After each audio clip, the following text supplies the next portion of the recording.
सितंबर को अनाउंस किया उसके ऊपर काम कर रही थी और मैं धन्यवाद देता हूं माननीय प्रधानमंत्री और माननीय वित्त मंत्री जी का कि इस वर्ष की नवरात्रि इतनी विशेष रही। इस वर्ष जब 22 सितंबर को नए रूप में नेक्स्ट जेन जीएसटी लागू हुआ, एक अलग ही उत्साह, अलग माहौल मार्केट में, उद्योग और व्यापार जगत में, सामान्य लोगों के बीच, घरों में, सब जगह एक नया उत्साह, एक नए तेज का वातावरण सबने महसूस किया। आखिर ये ऐसा बदलाव था जो शायद आजादी के बाद सबसे बड़ा रिफॉर्म, और इनडायरेक्ट टैक्स 140 करोड़ देशवासियों को उपभोक्ता के नाते छूते हैं और इनडायरेक्ट टैक्स में 2.5 लाख करोड़ रुपए की राहत देना, मैं समझता हूं हम सबकी कल्पना के भी बाहर था। और इसका जो मल्टीप्लायर इफेक्ट निवेश में, व्यापार में, उद्योग में जो भारत की अर्थव्यवस्था को उछाल मिला है, इसके कारण कंज्यूमर स्पेंडिंग और ऑलरेडी इन्वेस्टमेंट्स इन इंफ्रास्ट्रक्चर, जो आधारभूत सुविधाओं में निवेश हो रहा है, वो तो हम सब ने उसका लाभ महसूस किया ही है गत वर्षों में। लेकिन आधारभूत सुविधाएं और हर एक रोजमर्रा की वस्तु को सस्ता करना, जब दोनों पायदान पे अर्थव्यवस्था आगे बढ़ती है तो उसका जो मल्टीप्लायर इम्पैक्ट का लाभ देश को मिलता है व्यवस्थित रूप से, इसके कारण अर्थव्यवस्था विश्व की सबसे तेज गति से बढ़ने वाली अर्थव्यवस्था बनी है। स्वाभाविक है, तेज गति से अंतर्राष्ट्रीय तकलीफों के बावजूद एक बड़ा वोलेटाइल, बड़ा अनसर्टन, बहुत ही उथल पुथल वाला अंतर्राष्ट्रीय माहौल में भारत इतनी तेजी से आगे बढ़ रहा है कि आईएमएफ तक को अपना फोरकास्ट अपवर्ड रिवाइज करना पड़ा 6.6% इस वर्ष की वृद्धि का।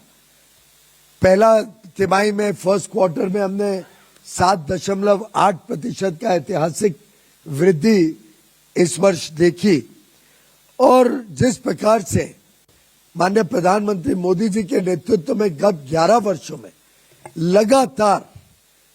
देश की अर्थव्यवस्था को मजबूत बनाना, एक बड़े मजबूत पायदान पे खड़ा करना, हर प्रकार से ईज ऑफ डूइंग बिजनेस, व्यापार और उद्योग जगत को सहूलियतें देके उनको आगे बढ़ाना, निवेश तेजी से बड़े भारत में को सहूलियतें देके उनको आगे बढ़ाना, निवेश तेजी से बड़े भारत में उसके लिए चिंता करना और निवेश को प्रोत्साहन देना, और हर सामान्य मानवी के जीवन में ईज ऑफ लिविंग के अमूलचूल परिवर्तन के कदम उठाकर माननीय प्रधानमंत्री मोदी जी ने देश में एक ऐसा वातावरण खड़ा किया है कि युवा युवती हो, देश के गरीब हो, निम्न मध्यम वर्गीय हो, हर वर्ग एक उज्जवल भविष्य, विकसित भारत 2047 तक बनाने के संकल्प के साथ आज तेजी से आगे बढ़ रहा है। आपने देखा महंगाई पे भी काबू लाना, वित्त मंत्रालय और reserve bank monetary fiscal policy दोनों मिलकर भारत में महंगाई की चोट ना पहुंचे उसके लिए लगातार कदम उठाते हैं। 8 वर्षों में सबसे कम महंगाई 1.5% पिछले महीने देखी गई। हम सब ने देखा कि 17-18 वर्षों के बाद एसएनपी ने भारत की रेटिंग रिवाइज करी और स्टेबल आउटलुक रखते हुए भारत को एक नॉच ऊपर किया। इसी प्रकार से जो साधारण मार्केट में देखने को मिला, अब एक छोटा उदाहरण लें तो गाड़ियों की सेल, सुजुकी ने बताया, मारुति सुजुकी 1,65,000 गाड़ियां मात्र 8 दिन में बिकी हैं, पहले नवरात्रि के 8 दिनों। महिंद्रा की सेल 60% बढ़ी नवरात्रि के दिनों में। टाटा ने भी लगभग 50,000 से अधिक गाड़ियां मात्र नवरात्रि के दिनों में बेची। इलेक्ट्रॉनिक क्षेत्र में तो रिकॉर्ड ब्रेक हो गया। माननीय अश्विनी जी इसके बारे में विशेषता ज्यादा बताएंगे। जो स्वास्थ्य सेवाओं में माननीय प्रधानमंत्री जी और निर्मला जी ने परिवर्तन किया, चाहे वो हेल्थ और लाइफ इंश्योरेंस पॉलिसी पे सीधा 18% से शून्य करना, लाइफ सेविंग ड्रग्स को सस्ता करना, अलग अलग प्रकार से, चाहे वो वस्त्र का क्षेत्र हो, टेक्सटाइल्स, फुटवेयर का क्षेत्र हो, रोजमर्रा की हर एक चीज, कॉस्मेटिक्स, ब्यूटी, घड़ियां, पेन, पेपर, ऐसी कोई चीज नहीं रखी जिससे एक देश में उत्साह और उमंग बढ़े, लोगों को खरीदने में और ताकत मिले। और मुझे पूरा विश्वास है ये जो नवरात्रि से लेके नया देश में वातावरण पैदा हुआ है, ये हर घर पहुंचा है। हर घर, हर व्यक्ति में आज स्वदेशी की भावना और तीव्र हुई है। जिस प्रकार से प्रधानमंत्री जी ने 11 वर्षों में पहला जन धन का कार्यक्रम जो 2014 में शुरू किया था, वहां से शुरू करते करते